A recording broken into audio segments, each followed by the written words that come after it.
Out of all the things we want to keep in mind when we're starting a new job, there is one thing that's more important than all the rest.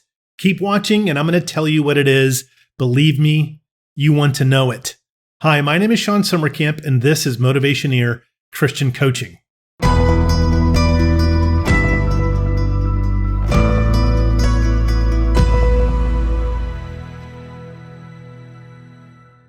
I post 2 videos a week, so please like, subscribe, and hit the bell icon so you can be reminded when I do. Please also consider becoming a member at Motivationeer.com. Your membership really supports this channel. Thank you.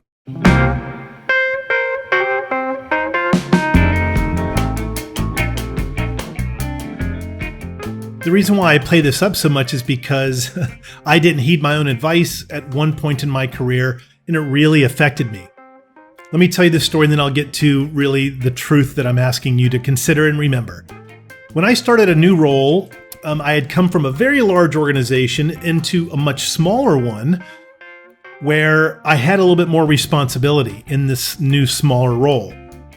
But the role I was coming from was as a director of professional services, and I was running something like a $200 million segment of the business.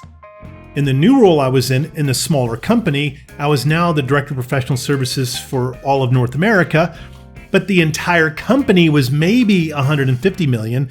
My little piece of that pie was, I think closer to maybe 10 or 11 million in that North American segment. So me and the 8 or so or 9 employees I had, we were responsible for just, compared to the previous roles I had been in, a very little fractional piece, 10%, right? So I arrogantly thought when I came into that new role, they know they're hiring a big gun and they want me to come in and kind of help them really grow and expand. It was a very arrogant thing to think. I know now. But at the time, it seemed to make sense to me. I was blind to my own arrogance, sadly. But what happened in my first 6 months of the new role, it was a little bumpy with me and the other global leaders, the guy that ran the EMEA group in Europe, Middle East, Africa, and the guy that ran the APAC group of Asia Pacific, as well as the head of the engineering team. It was just some friction. So during my mid-year review, my boss delicately said, there's some tension. I'm like, I've noticed that. So he's like, what do you think it is? I'm like, I don't know, but man, I want to figure it out and get rid of it because I don't want there to be tension. He's like, the other employees, your counterparts across the globe, are not super happy. And I'm like, so what is it? And he's like, I can't put my finger on it. So we decided we would kick the ball around a little bit to really get down to the bottom of it. And then I said at some point, because of the way the conversation went, it just hit me suddenly. I'm like, I wonder if they were kind of expecting me to walk in and act like a newbie, like a freshman, so to speak, like a noob. And all of a sudden, my boss, who was sitting in Stockholm, Sweden, that's where his office was, in his cool little accent said, that's it. That's what it is. Okay? And this is what my advice is to you. No matter how great your credentials are, no matter how wonderful the interview process went, no matter how much money they're paying you when you step into your new role, it is never a good idea to walk in like you're the cheese, which I did, foolishly.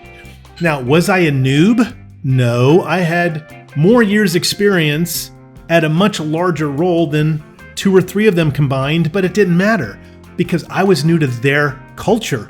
I also happen to be new to their industry. These are people that are very high-level technical professionals in a very complex technology space. I won't get into what that is. And it was really wrong of me not to acknowledge their wisdom and insight and intelligence about the market. And on top of it, they had been with that company, even though it was smaller than what I'd come from, for more than a decade. And I'm walking in like I kind of ran the place. It was really foolish of me. But now I impart this wisdom to you for my own shortcomings. When you're starting a new role, the most important thing that you can do is to have humility. Yes, you're a great intellect. Yes, you've got a lot of experience and skill, but intellectual humility is still profoundly important. You're going to alienate other people, which I did. Now, thankfully, God allowed me to see it, and I had a boss who wanted me to see it too, and wanted to work it out, and we made amends, and it was wonderful after that point. I'm like, I apologized to them. I'm like, guys, you deserve all the respect. I'm so sorry. I'm such a bonehead. And they forgave me, and it was cool. But now with this wisdom, you can walk into a new role and just choose to be humble. I don't mean put on an act like you're a newbie, but identify the areas that they do really know a lot better than you. I know it was said in Proverbs, and I know Jesus said it as well, but I didn't have it looked up before doing this video. It literally just came to me. But this is the idea of when you're invited to a wedding banquet, don't take the high seat and then have the guy say, hey, there's someone more important to you. You sit down there. Instead, we take the low seat. Even if we think we're all that, it doesn't matter. We still know, and it's humble to realize there are lots of other people that have places above us. In that verse, and the reason why I remember it so vividly is because I studied it last week. Matthew Henry wrote in his commentary about Jesus talking about taking the lower seat. He said this.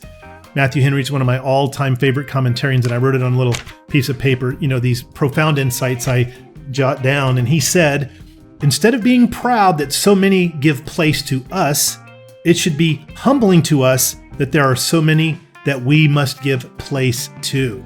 That's the attitude we want to step in with in a new role. Lots of other people, we let them go first. We take the lower seat, and when we do that, they're going to respect us, we're going to earn their respect, and we're going to be able to learn a lot more and really provide some great insights and aspects and contributions to the team. Thanks for watching. Please like and subscribe for 2 new videos each week. Tell me in the comments below about your career situation, and I'll make a video for you with a shout out. You can also become a member at Motivationeer.com. Your career is not just a way to make a living, it's a way to transform the world.